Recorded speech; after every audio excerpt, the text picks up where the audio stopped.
नमस्कार शेतकरी मित्रांनो, तर स्वागत आहे तुमचं आपल्या यूट्यूब चॅनलवर. तर शेतकरी मित्रांनो, आजपर्यंत मी या यूट्यूब चॅनलवर आपली शेतीविषयक मी जे शेतामध्ये जे करतो, जे पीक करतो व त्या पिकावर कोणती फवारणी करतो याची सर्व माहिती मी माझ्या यूट्यूब चॅनल देत असतो. तर शेतकरी मित्रांनो, यावेळेस मी आपण मेमध्ये कोबीची लागवड केली होती 2 एकर 10 गुंठे. तर त्याची मी कोबीची पूर्ण माहिती तुम्हाला देणार आहे. तर ती व्हरायटी आणि व्हरायटीचं वजन कितपर्यंत होऊ शकतं याची मी पूर्ण तुम्हाला माहिती देणार आहे.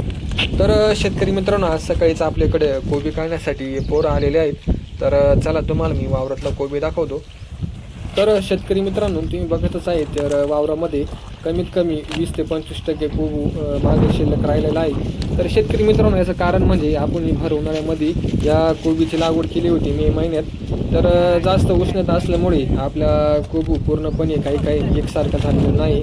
आणि जो कोबी तयार झालेला आहे तो हे बघा अशा प्रकारे या पोरांनी काढून घेतलेला आहे. भरीव आहे, एकदम शायनिंग, चमकदार, आणि कोबीचे पानं तुम्हाला कुठेही पिवळे दिसणार नाही. तर शेतकरी मित्रांनो, हे पिशवीमध्ये भरतात, 30 किलोची पिशवी भरतात. तर शेतकरी मित्रांनो, या पिशवीमध्ये भरण्यात पण आपला फायदा आहे. जर याच ठिकाणी त्यांनी 70 किलोची मोठी गोण भरली असती तर त्याच ठिकाणी काही वेळेस गोण्यांमध्ये कोबू जास्त जातो, 800 ग्रॅम 900 ग्रॅम. तर ते वजन करताना त्या गोणीमध्ये येत नाही आणि एका गोणीमागे 1 किलो काटला पण घेतो व्यापारी. तर मित्रांनो, चला तुम्हाला कोबी दाखवतो.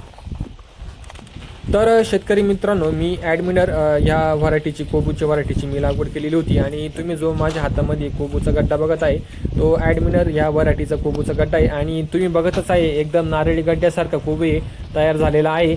आणि कोबीला शायनिंग, चकाकी आणि फ्रेशदार कोबी आहे. तुम्हाला कुठे पण पानांवर पिवळेपणा दिसणार नाही.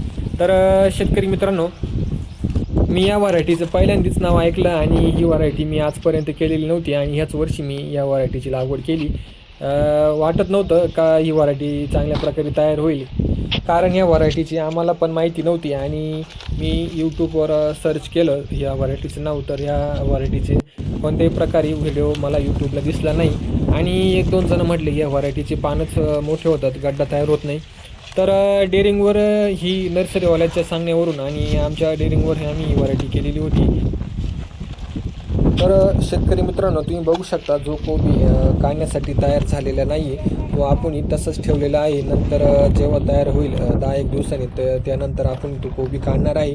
तर शेतकरी मित्रांनो, सांगायचं झालं तर ह्यावेळेस सगळा कोबी एक सारखा तयार झालेला नाही आहे. 60 ते 70% कोबू काढण्यासाठी तयार झाला आणि 20 ते 25% कोबी अजून वावरामध्ये तसाच आहे. शेतकरी मित्रांनो, हा कोबी तयार झाल्यानंतर मी काढणारच आहे. पण शेतकरी मित्रांनो, महत्त्वाचं म्हणजे कोबीचं वजन. शेतकरी मित्रांनो, कोबूचं वजन आपण जेवढं करू, जेवढं कोबी भरीव असेल, जेवढं कोबीचं वजन जास्त बसेल त्या पटीने आपले पैसे पण वाढतात. तर शेतकरी मित्रांनो, चला तर ह्या व्हरायटीचे कोबूचं मी वजन दाखवत आहे. तर हे बघा शेतकरी मित्रांनो, 1 किलो 150 ग्रॅम एवढे कोबूचं वजन झाले आहे. तर अजून तुम्हाला 2-3 कोबूचं वजन करून दाखवतो. तर हे दुसरं कोबू मी घेतलेलं आहे, हे पण 1 किलो 140 ग्रॅम हा भरलेला आहे. तर तुम्ही बघतच आहे, अजून एक कोबूचं वजन करून दाखवतो. सरासरी आपण बघू किती भरतात ते.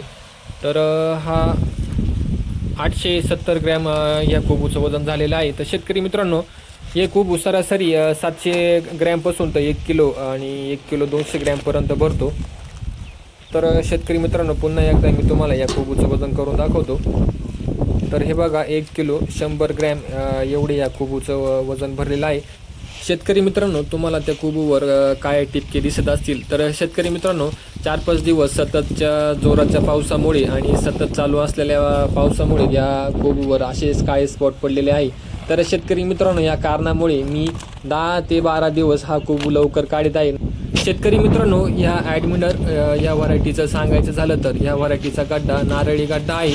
शेतकरी मित्रांनो, गड्डा बारीक आहे पण आतमधून पूर्ण भरीव असल्यामुळे या गड्ड्याचं वजन चांगल्या प्रकारे होतं. शेतकरी मित्रांनो, हे मी मेमध्ये लागवड केली होती आणि ह्या वेळेस उन्हाळा खूप असल्यामुळे ह्या व्हरायटीनं पावसाचा सामना खूप केलेला नाही आहे. तर ही व्हरायटी पावसाळ्यामध्ये कशी आहे याचा मी तुम्हाला अनुभव नाही देऊ शकत. तर शेतकरी मित्रांनो, अशा प्रकारे या ॲडमिनर ह्या व्हरायटीचा मी माझा 63 दिवसांचा अनुभव मी सांगितला आहे. तर शेतकरी मित्रांनो, अशाच प्रकारे पुढील पिकांची माहिती मी माझ्या यूट्यूब चॅनलला वेळोवेळी टाकणारच आहे. तर अशाच पुढील माहितीसाठी आपल्या व्हिडिओला लाईक करा आणि चॅनलला सबस्क्राईब करा. धन्यवाद.